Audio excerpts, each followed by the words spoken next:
UPTGT math practice set number 7 में हम बात करेंगे टैक्सेशन के लिए। टैक्सेशन यानी कि इसको हिंदी में बोला जाता है कराधान। ठीक है, तो जनरली यहाँ से कुछ छोटे छोटे पॉइंट्स पे डिपेंडिंग क्वेश्चन आ जाते हैं। कभी कभी जो लॉन्ग क्वेश्चन है उस पर अगर रख दिया तो कम मना तो नहीं कर पाएंगे। तो मुझको इसमें सारी चीज़ें डिफाइन करनी है, कुछ छोटे पॉइंट्स क्या क्या हैं और बड़े पॉइंट्स बड़ा क्वेश्चन किस तरह से होता है। ठीक है, किस तरह से यहाँ पे कर का निर्धारण किया जाता है, प्रत्यक्ष कर क्या है। ठीक है, तो सबसे पहले पॉइंट आता है कर कितने टाइप्स के होते हैं। कर तो एक होता है इसमें प्रत्यक्ष कर एंड दूसरा होता है अप्रत्यक्ष अप्रत्यक्ष कर। ठीक है, तो कर दो प्रकार के होते हैं, एक तो होता है प्रत्यक्ष कर और दूसरा होता है अप्रत्यक्ष कर। प्रत्यक्ष कर का मतलब होता है जो आपको दिख रहे हैं, जनरली नज़र आ रहे हैं, वो होते हैं प्रत्यक्ष कर। प्रत्यक्ष कर किस किस चीज़ों पे लिए जाते हैं, जैसे कि प्रत्यक्ष कर इसी से बना देते हैं। नंबर 1 ये होता है आय कर, जो हमारी आय है उससे बनने वाले प्रत्यक्ष कर, ये इनकम टैक्स इसको कहते हैं। ठीक है ना, वो भी एक प्रकार का प्रत्यक्ष कर है। संपत्ति कर, संपत्ति से बनने वाला कर।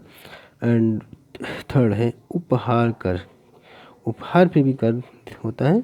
एंड चौथा है पूंजी प्राप्त कर। ठीक है, पूंजी प्राप्त कर। ठीक है, तो ये होंगे प्रत्यक्ष कर जो दिखते हैं। आय कर जो जिसकी आय होती है उस पर लगने वाले कर, संपत्ति में लगने वाले कर। उपहार कर ये होते हैं जैसे किसी की लॉटरी लगी है या बाहर से कुछ पैसा कोई कमा के ला रहा है, या किसी को जैसे कि कोई ये नहीं होते हैं कि कोई ऑडिट शो वगैरह होते हैं, वहाँ से अगर किसी को 10 लाख 20 लाख का अमाउंट मिलता है तो वो बड़ा अमाउंट माना जाता है कि इतना मिल गया, इतना जीत गया। जैसे इंडियन आइडल में जीता है कुछ है, तो उसमें जो जीता है 5 लाख 10 लाख जो भी जीता है, तो ये उपहार कर में आते हैं। तो वहाँ पे जो है 25% उपहार कर या लॉटरी लगना, ये सब उसमें 25% जो है अमाउंट टैक्स के रूप में देना पड़ता है, वो होता है प्रत्यक्ष कर में आता है। ठीक है, आयकर की जो डाटा है वो सब अलग है। आयकर की अलग अलग समय पर इनकम टैक्स के सिस्टम बदलता रहा है। पहले समय में सेल्स कम थी तो इनकम टैक्स भी कम पर शून्य था, यानी कि कम अमाउंट पर। उसके बाद धीरे धीरे बढ़ता गया है। ठीक है, तो अभी तक जो प्रेजेंट टाइम यानी कि इस समय तक 2,50,000 तक आयकर में कोई छूट नहीं थी, और नेक्स्ट ईयर के लिए उसका 5 लाख किया गया है। ठीक है, तो उसका जैसी भी जियोस आएगा उसकी पे नेक्स्ट टाइम में वीडियोस बना दी जाएगी कि नया न्यू जो है स्लैब क्या बना हुआ है। तो काफ़ी लोगों को उसमें हेल्प होगी अगली बार उसमें स्लैब बनाने के लिए, यानी कि जो टीचर बनेंगे उसको टैक्स का अदा करने के लिए ये जो वेतन में लगता है टैक्स का जो कर निर्धारण किया जाता है जनवरी फरवरी माह में, वो भी बनाना पड़ता है। किस तरह से बनता है तो वो डाटा से हम उसको बना के कन्फर्म कर देंगे नेक्स्ट टाइम में। ठीक है, अब बात आती है फिलहाल इस क्वेश्चन एग्जाम में आने वाले क्वेश्चन क्या क्या हो सकते हैं।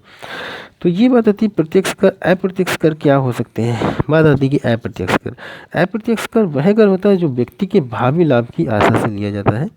ठीक है, जैसे कि एक विक्रय कर, एक सीमा शुल्क, उत्पादन कर अप्रत्यक्ष कर है। ठीक है, विक्रय कर हुआ है, सीमा शुल्क हुआ एंड उत्पादन कर वगैरह, ये जो है एक प्रकार के अप्रत्यक्ष कर हैं। ठीक है, ये विक्रेता द्वारा क्रेता पर आरोपित किए जाते हैं। जो बेचने वाला है वो क्रेता पर या खरीदने वाले पर आरोपित करता है, वो होते हैं अप्रत्यक्ष कर। जैसे कि हम कोई चीज़ प्रोडक्ट खरीदने गए और हमको मिला 10 रुपये में, तो हमको लगा ये 10 का ही रेट है, तो उस पर कहीं ना कहीं टैक्स लग चुका होता है, वो अप्रत्यक्ष कर में आता है। ठीक है, और अब बात आती है कि आयकर, आयकर में क्या क्या चीज़ें आती हैं। तो हमारा जो टॉपिक्स रहेगा मेन वो आयकर पर डिपेंड है, यानी कि यहाँ पे जो स्लैब तैयार करना है, ये क्वेश्चन बनेंगे वो आयकर यानी कि इनकम टैक्स से ही रिलेशन में रहेंगे। आयकर, आयकर कहाँ से होती है, यानी वेतन से या सैलरी से बन सकता है। ठीक है, वेतन या सैलरी जो पाते हैं वो। सिक्योरिटी पर ब्याज, इंटरेस्ट ऑन सिक्योरिटीज़, आवास संपत्ति की आय। दूसरा हो जाता है सिक्योरिटी पर ब्याज, सिक्योरिटीज़ पर अगर ब्याज मिले तो वो भी आयकर की सीमा में आता है। एंड आवास संपत्ति से अगर आय होती है, आवास संपत्ति से आय यानी कोई आवास है उससे कोई आय हो रही है, जैसे किराए पे मकान दे रखा है या वो, ठीक है, तो वो उस पर आय का स्रोत माना जाता है। वो भी एक प्रकार का, उस पर भी आयकर लगेगा। चौथा होता है व्यापार या व्यवसाय से आय। ठीक है, व्यापार या व्यवसाय से जो आय होती है वो भी आयकर की इसमें आता है। एंड नेक्स्ट आता है ये पूंजी प्राप्तियाँ, पूंजी जो प्राप्त होती हैं पूंजियाँ, उस पर वो भी आयकर की श्रेणी में आते हैं। और नेक्स्ट होता है अन्य स्रोतों से आय। ठीक है, अन्य स्रोतों से या सोर्स से आय भी इनकम टैक्स के सोर्सेस में आ जाते हैं। ठीक है, मान लीजिए टीचर के लिए बात की जा रही है, टीचर सैलरी जो है वो तो है, ठीक है, डीए बड़ा, एचआरए बड़ा, कुछ और सब उसी में इंक्लूडिंग किया जाएगा, कोई टैक्स से नहीं बचता है। कॉपी चेक करने गए तो वो भी टैक्स में आ जाएगा, टैक्स के दायरे में उस पर आ जाएगा। बोर्ड एग्जाम ड्यूटी लगा उस पर भी टैक्स लगता है।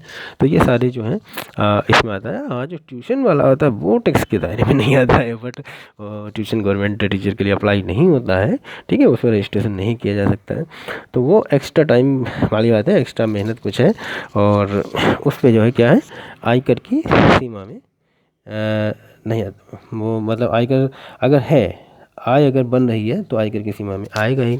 ठीक है, तो जो मतलब आय शो करता है, जिसकी जो आय है वो दिखाई अगर उसको, तो आयकर की सीमा आता है।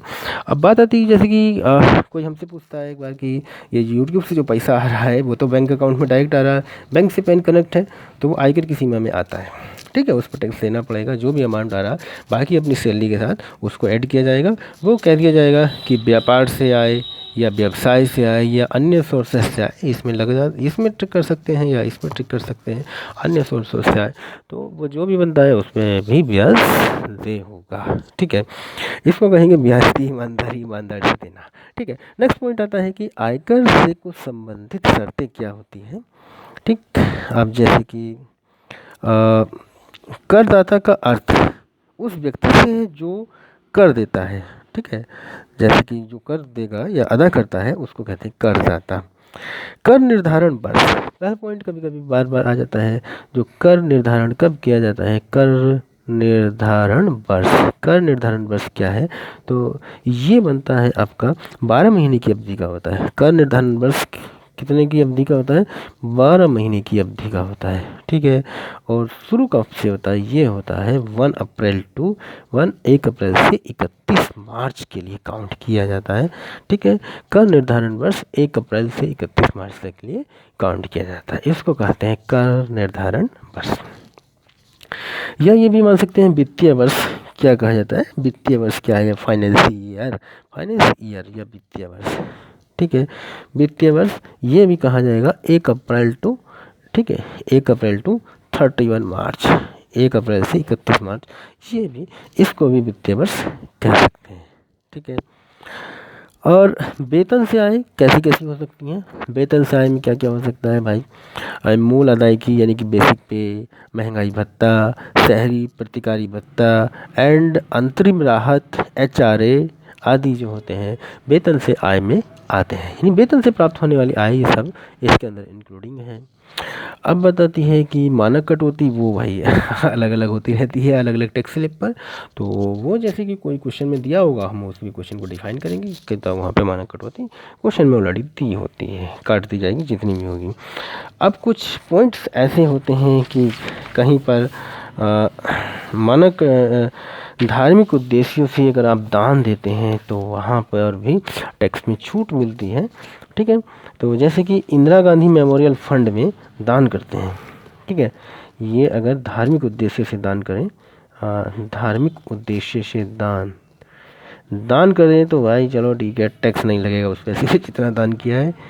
तो इंदिरा गांधी मेमोरियल फंड में जो दान पे 100% रिफंड मिलता है, ये कह सकते हैं कि यानी कि जो पैसा आपने दान किया है उस पर टैक्स नहीं लगेगा। ठीक है, 100% वो टैक्स से बच जाएगा। दूसरा होता है प्रधानमंत्री राहत कोष। प्रधानमंत्री राहत कोष में अगर आप पैसा दान करते हैं या जमा करते हैं तो वो भी दान की 100% पैसे पर ब्याज यानी कि टैक्स नहीं अप्लाई होता है। तीसरा होता है राजीव गांधी मेमोरियल कोष। ठीक है, राजीव गांधी मेमोरियल कोष, इसमें भी दान पर 100% है, यानी कि 100% पैसे पर आपका टैक्स नहीं अप्लाई होगा। जवाहरलाल मेमोरियल कोष, चौथा है जवाहरलाल मेमोरियल कोष। उस पे भी 100% दान पर पैसा नहीं लगता है। दूसरा है कि कुछ संस्थान होते हैं या प्रमाणिक धार्मिक कोष, अन्य संस्थान और प्रमाणिक धार्मिक कोष, उसमें अगर दान करते हैं तो उस पर 50% पर टैक्स लगता है, 50 पे नहीं लगता है। तो ये तो हो गए थे इस तरह से कि किस पे लगता है किस पे नहीं लगता है। अब बात आती है कि आप किस किस चीज़ों से सेविंग कर सकते हैं। ठीक है, एक तो ये दान वाली बात होगी, दान से सेविंग की जा सकती है, और किस पे सेविंग की जा सकती है।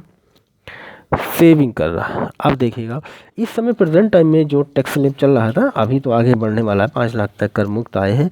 अब यहाँ पे था 2.5 लाख तक कर मुक्त आए। ठीक है, इस पे कोई टैक्स नहीं लगना, कर मुक्त आए, इतने पे तो टैक्स लगेगा ही नहीं। दूसरा था 1.5 लाख की आप सेविंग कर सकते हैं। सेविंग का मतलब है कहीं दान किया, ठीक है, जैसे ये दान है तो इतने पैसे में कोई आपने दान किया तो उसमें 100% टैक्स लगेगा नहीं, तो वो सेविंग के दायरे में आ जाएगा। और सेविंग में क्या क्या पॉइंट आते हैं वो इसमें हम क्लियर कर देना चाहते हैं। LIC, ठीक है, LIC में जमा है, और नेशनल जमा योजना, ठीक है, नेशनल जमा योजना, पोस्ट ऑफिस में जमा, पोस्ट ऑफिस में जो जमा होता है उसको क्या कहते हैं, पोस्ट ऑफिस में जमा एक NSC होती है, NSC national saving schemes, NSC post office से ले ली जाती है, पोस्ट ऑफिस से, ठीक है, NSC, तो उस पर भी टैक्स नहीं लगता है। LIC चल रही हैं उन पर टैक्स नहीं लगता है। और जो फंड में जा रहा है जैसे कि म्यूचुअल फंड वगैरह होते हैं उस पर भी टैक्स नहीं, म्यूचुअल फंड इनमें भी नहीं लगता है, यहाँ पे सेविंग की जा सकती है। और म्यूचुअल फंड हो गया, पोस्ट ऑफिस में जमा हो गया, मासिक आय योजना, नेशनल जमा योजना, बैंक जमा, और भविष्य निधि यानी कि प्रोविडेंशियल फंड, कंट्रीब्यूशन टू प्रोविडेंशियल फंड, भविष्य निधि में जमा। सबसे बड़ा तो ये होता है भविष्य निधि, ठीक है, जो पुरानी पेंशन वाले हैं उनके लिए तो फ़ायदा है, ठीक है, एंड PPF, ठीक है, और स्पेसिफाइड बचत पत्र, सब स्पेसिफाइड बचत पत्र, यानी कि जैसे ये है NSC है, ये भी एक तरह का बचत पत्र ही होता है, और इसमें कई टाइप के और भी बचत पत्र वगैरह चलते हैं। राष्ट्रीय बचत योजना, NSS, और काफ़ी चीज़ें होती हैं जैसे कि राष्ट्रीय हाउसिंग बैंक की अनुसूचित योजना के अंशदान करना, तो यहाँ पे काफ़ी चीज़ें मिल जाएंगी, जैसी ज़रूरत पड़ती है 1.5 लाख के लिए तो काफ़ी चीज़ें प्रोवाइड हो जाती हैं। LIC में हो जाती हैं, 2 से 4 LIC हो जाए, और NSC म्यूचुअल इस तरह से 1.5 लाख की सेविंग की जा सकती है। नेक्स्ट टाइम जो स्लैब बनेगा वो यानी कि 1 अप्रैल से आगे वहाँ यहाँ पे 5 किया है, और इसका भी सिस्टम आने वाला है, वो अप्रैल में घोषित हो जाएगा। जैसा भी होगा वो उस पर डिपेंड कर दिया जाएगा। उस पर नेक्स्ट टाइम में जब हम वीडियोस बनाएंगे कभी कि किस तरह से टैक्स का निर्धारण करना है, वित्तीय वर्ष 1 अप्रैल 2019 से 31 मार्च वो 2020 हो जाएगा, ठीक है, 2020 तक, तो वो नया वित्तीय वर्ष आ जाएगा, उस पर हम वही नेक्स्ट टाइम में कोई बना के वीडियोस बना दी जाएगी, ठीक है। अभी फ़िलहाल बात चल रही है हमारी क्वेश्चनों पर, कहाँ से क्वेश्चन लेने हैं, तो ये छोटे छोटे पॉइंट्स इसमें जानकारी बहुत ज़रूरी था, ये किस तरह के छोटे छोटे पॉइंट पूछ लिए जाते हैं। दूसरा पॉइंट इसमें ये भी है कि आयकर की जो दर होती है, ठीक है, यानी कुछ इतने पैसे पे छूट है। अब प्रेजेंट टाइम में जो चल रहा है 2.5 लाख तक कर मुक्त आया था, उसके आगे, ठीक है, उसके अगले यानी कि अगले 5 लाख तक, 5 लाख तक 2.5 के आगे यानी अगले 2.5 लाख, यानी कि मान लीजिएगा अगले 2.5 लाख तक तो सेव है, उससे अगले जो बचेंगे 1.5 की आपने सेविंग कर ली, कितने हो गए देखिएगा, 2.5 नो टैक्स, 1.5 की सेविंग, ये नो टैक्स, इस पर कोई टैक्स नहीं देना है, कितने हो गए 4 लाख। उसके आगे जो बचते हैं, उसके आगे यहाँ पे जो सिस्टम दिया हुआ था पहले पे शायद 5% है और अगले पे 20% है। पहले पे 5% और अगले पे 20%, पहले 5 और अगले में 10 होना चाहिए था, ये उन्होंने क्या गड़बड़ कर रखा था। यानी कि 2.5 से 5 तक ज़्यादा पैसा कमाने के लिए जो अगले 2.5 से 5 तक जो पैसा मिलता उस पर 5% टैक्स, और 5 के ऊपर जो था उस पर 20%। यानी कि जो पहला टैक्स स्लैब था पिछले ईयर का, वहाँ पर 10%, 5 और ये 10% था। यहाँ पे 20% होने से बहुत ज़्यादा अमाउंट निकल जाता है।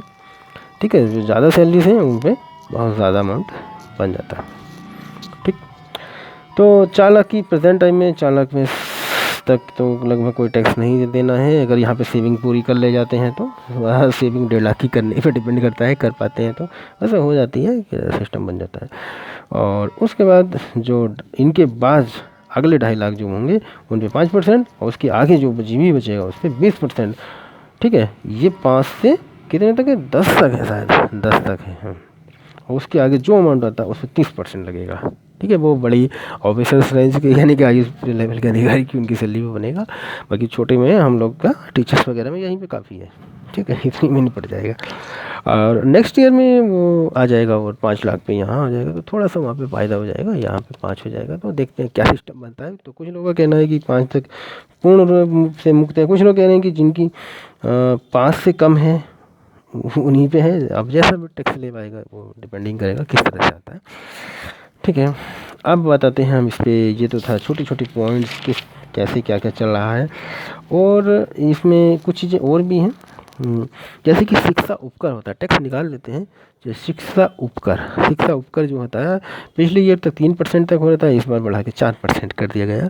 शिक्षा उपकर जो टैक्स आता है उस टैक्स पे भी 3% दिया जाता है। जो शिक्षा उपकर यानी कि उससे महाविद्यालय जो डिग्री कॉलेज वगैरह हैं उनकी शिक्षा के लिए खर्चा टैक्स स्लैब से दिया जाता है। ठीक है, वो होता है शिक्षा उपकर। तो इस बार बढ़ा के 4% किया था इस वाले वित्तीय वर्ष में, यानी पिछले वित्तीय वर्ष में 3% रहा था। अब बात आती है कि कोई क्वेश्चन करा दिया जाए। ठीक है, तो इस पर हम कोई क्वेश्चन स्टार्टिंग करते हैं। किस तरह का क्वेश्चन होता है, काफ़ी बड़ा सा क्वेश्चन दिया जाता है।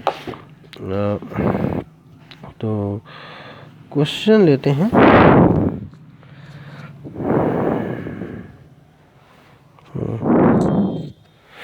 एक छोटा सा क्वेश्चन डाल दें।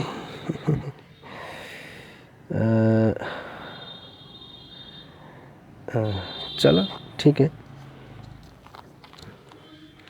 वित्तीय वर्ष भी तो क्लियर होना चाहिए, कौन सा वित्तीय वर्ष है, तभी वहाँ से वो भी पाएगा। वित्तीय वर्ष पे डिपेंड ज़रूर करता है, यानी कि क्वेश्चन करने के लिए वित्तीय वर्ष की बहुत ज़रूरत होती है, कौन सी ईयर का क्वेश्चन है, कैसा है। ठीक है, तो बिना इनके बात से नहीं बन सकती है।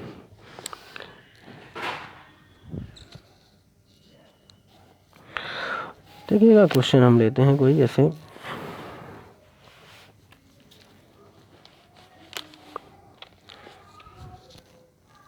देखिएगा टैक्सेशन का क्वेश्चन अलग अलग हो सकता है, क्योंकि वो डिपेंडिंग होता है अलग वर्षों के लिए। ठीक है, तो इसमें जैसे कि ये क्वेश्चन है एक हमारे पास, एक व्यक्ति की वार्षिक आय 2.5 लाख है, 2,50,000 है। वह प्रधानमंत्री राहत कोष में 20,000 रुपये जमा करता है, 20,000 रुपये दान कर दिया, यानी इस पे जो है 100% सेविंग हो जाएगा। ठीक है, हाँ, इस पर कोई ब्याज टैक्स का नहीं लगेगा। ठीक है, 100% यानी कि इस पर ब्याज बिल्कुल भी नहीं लगना, किसी टाइप का नहीं है। भविष्य निधि और बीमा पॉलिसी में 64,000 रुपये जमा करता है वो, यानी ये हो जाएगी सेविंग। और आयकर की गणना दिया है, मानक कटौती दे रखा है, कुल आयकर का 1/3, यानी वहाँ पे मानक कटौती होगी। तो कहीं कहीं मानक कटौती होती है, किसी क्वेश्चन में होगी, किसी में नहीं होगी, तो वो टैक्स स्लैब पर डिपेंडिंग करेगा किस तरह से है। ठीक है, तो जैसा है इस क्वेश्चन में मानक कटौती दी है। और बी पॉइंट है, आयकर की जो दरें हैं 50,000 रुपये तक कोई टैक्स नहीं है, 50,000 एक से लेकर 60,000 तक 10% है, 60,000 से 1.5 लाख तक 20% है, और 1.5 लाख से ऊपर अगर आय है तो उस पर 30% है। और कर में जो छूट है, जो कर में छूट होगी वो जो कुछ सेविंग यानी कि जो बचत करेंगे, जैसे 64,000 की बचत किया उसका 20% है। ठीक है, परंतु अब बात आती है कि ये क्वेश्चन अलग है, तो प्रेजेंट टाइम की बात की जाए, जो सेविंग था वो मैंने पीछे अभी बताया है कि 1.5 लाख की जो सेविंग है वो 1.5 लाख की सेविंग ही है। उस पर कोई मतलब किसी टाइप का टैक्स नहीं लग रहा है। जैसे 20% है बचत का, 20%, ठीक है। जो मतलब जो बचत है वहाँ पे 100% है। परसेंट में जो 1.5 लाख की जो सेविंग था मैंने यहाँ पे बताया था 1.5 लाख, तो वो जो 1.5 लाख वाला था वहाँ पे हमारे 100% वहाँ पे छूट है, ठीक है। तो इस वाले क्वेश्चन में 20% छूट है, ठीक है। तो वो कोई कह सकता है कि अलग अलग क्वेश्चन में अलग अलग बातें होती हैं, जैसा जैसा कि क्वेश्चन दिया हो, जिस तरह का आता है। फिर भी कुछ थोड़े बड़े क्वेश्चन होते हैं, ये जनरली नहीं आते हैं कि छोटे छोटे पॉइंट्स में यहाँ पे आ जाता है। फिर भी अगर आ जाता है तो कैसे होगा, तो वो हम बात करते हैं। यानी कि कुल आय कितनी है इस बंदे की, कुल आय है 2,50,000 रुपये, ठीक है। टोटल आय ये है। अब बात है कि 2,50,000 इनकी कुल आय है। उसके बाद क्या है, मानक कटौती दिया है। प्रधानमंत्री कोष में जमा करता है प्रधानमंत्री राहत में 20,000 रुपये, 20,000 रुपये इन्होंने जमा किए प्रधानमंत्री राहत कोष में, यानी उस पर 100% छूट मिलने वाली है। और मानक कटौती जो है, मानक कटौती है आय का 1/3, आय 1/3 इंटू 2.5 लाख। तो अधिकतम उसने कहा था कि 20,000 हो सकती है, तो 2.5 लाख का 1/3 तो 20,000 से ज़्यादा हो जाएगा, तो यहाँ पे हम 20,000 लेंगे। तो मानक कटौती कितनी ली जाएगी, 20,000, ठीक है। अब यानी कि ये पैसा ऐसा हो गया स्वीकृत कटौतियाँ, इसको कहा जाएगा स्वीकृत कटौतियाँ।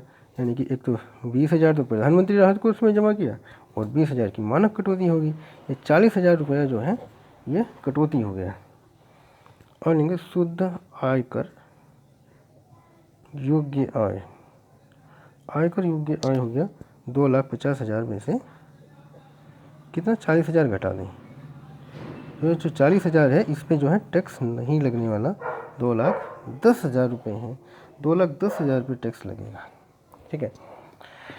कितने पे टैक्स लगेगा, 2,10,000 रुपये, ठीक, 2,10,000। अब देखिएगा उसको कैसे निर्धारित करना है। अब यहाँ तक के हमने बातें कर ली, मानक कटौती हम निकाल चुके हैं, प्रधानमंत्री वाला हम निकाल चुके हैं, इससे अब कोई मतलब नहीं रह गया। आयकर की दरें 50,000 तक कोई नहीं, तो हमारे पास जो 2,10,000 बचा है, तो देखिएगा जो भी निर्धारित करेगा उसको कैसे बांटेंगे, 2,10,000, कितना है 2,10,000, ओके। जो पहले 50,000 था इस पे तो नो टैक्स, कोई टैक्स नहीं है, ठीक है, कोई टैक्स नहीं है। उसके आगे कितना बच रहा है अभी, 1,60,000 और बचा है। उसने कहा है कि 50,000 एक से 60,000 तक, यानी कि जो अगला 10,000 है, अगले 10,000 पे कितने हैं, 10% है। तो 50,000 ये 10,000 कितना हो गया, 60,000 हो गया। यहाँ तक कितना हो गया, 60,000 अमाउंट हो गया। और उसके आगे मतलब 2,10,000, 10,000 में 50,000 ये, 50,000 ये और 10,000 ये, 60,000 हो गया। उसके आगे कहाँ है, 60,000 से 1.5 लाख तक। क्वेश्चन में देख सकते हैं ये 10,000 है, इस पर 10% लगा दी, 60,000 एक से लेकर 50 लाख तक, वो 1,50,000 तक, यानी कि अमाउंट हुआ यहाँ से ऐसे के बीच में 90,000। इस 90,000 पे 20% लगनी है। तो हम जहाँ पे निर्धारित कर रहे हैं यहाँ पे, तो अगले 90,000 पर यहाँ पे लेके अगले 90,000 पर, 90,000 पे कितनी लग रही, 20%। तो इसको हमने बांट लिया। अब कितना अमाउंट हो गया हमारे पास, 60 और 90, 1.5 लाख हो गया। 60,000 और बचा है, केवल कितना बचा है, 60,000, 50, 60 और 90, 1.5 लाख हो गया। अब 1.5 लाख से ऊपर जो अमाउंट है, 1.5 लाख से ऊपर का जो अमाउंट था, देखिए क्वेश्चन में कहा है 1.5 लाख से ऊपर के अमाउंट पे 30%। तो हमारे पास अभी कितना बच रहा है, 60, 1.5 लाख हो गया, अगला बचा 60,000। तो अगले 60,000 पर, यानी कि जो अगला 60,000 है उस पे लगने वाला है 30% टैक्स। कुछ लोग, यानी क्वेश्चन में दिया होता है उतने हज़ार प्लस ये इस तरह से दिया होता है। तो अब हमने क्या किया, कर का निर्धारण अलग अलग ढंग से कर दिया है। तो इतने पे तो टैक्स लगना ही नहीं है, नो, यानी कि आ जाएगा 0, नो टैक्स।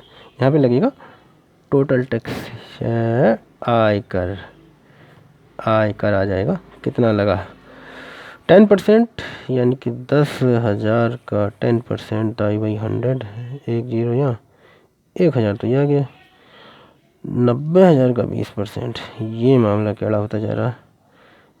20/100, 9 दूनी 18,000,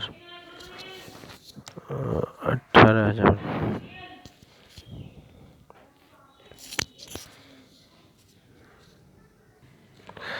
यहाँ पे ये टैक्स काफ़ी ज़्यादा आ रहा है, सैलरी बहुत कम है, कुछ गलती हुआ है। एक चीज़ हम भूल गए हैं, स्वीकृत कटौती ले लिया, मानक कटौती ले लिया 40,000, 2,10,000, यहाँ तक तो कोई दिक्कत नहीं है। जो सेविंग थी 64,000 की, वो भी तो घटाओ, सेविंग तो हमने घटाया नहीं ना, ये बड़ा प्रॉब्लम हो गया। तो इसको अभी रोकते हैं।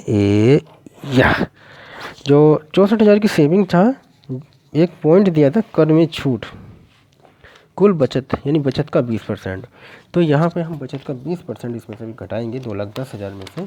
तो बचत थी हमारे पास कितनी थी, तो टैक्स बहुत ज़्यादा आ रहा था, बचत थी 64,000, इसका 20% जो है ये हो जाएगा, बचत थी 64%, तो यहाँ पे हमारी छूट आ जाएगी, छूट बचत में छूट था यहाँ से 20%, 20/100, ठीक है। 6400 गुना 2, 8, 6400, कुछ गलती हो गया, 2 चौक 8, 2 चौक 12, 12,800, चलो 12,800 घटेगा तो कुछ तो इफेक्ट पड़ेगा ही। तो अब कर दे धनराशि होगा, कर दे धनराशि, कर दे धनराशि कितनी है, 2,10,000 थी, 2,10,000 माइनस का 12,800, 2,10,000 में से 12,800 घटा लेते हैं, ठीक है। तो 0, 0, 2, 9 में से 2 गए 7, और यहाँ 9,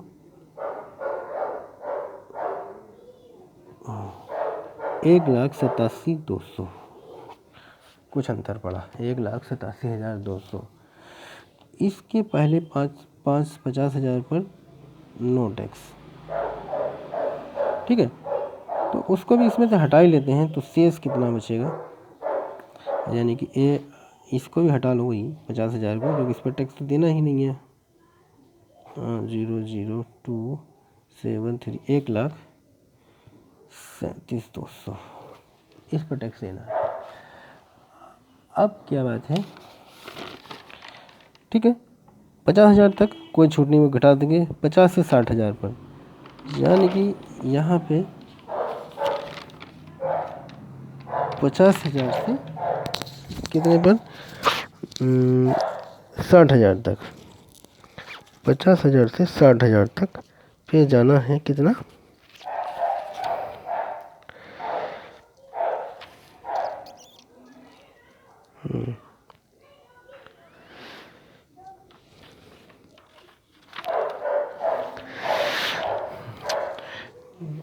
पहले 10,000, यानी कि 50 से 60,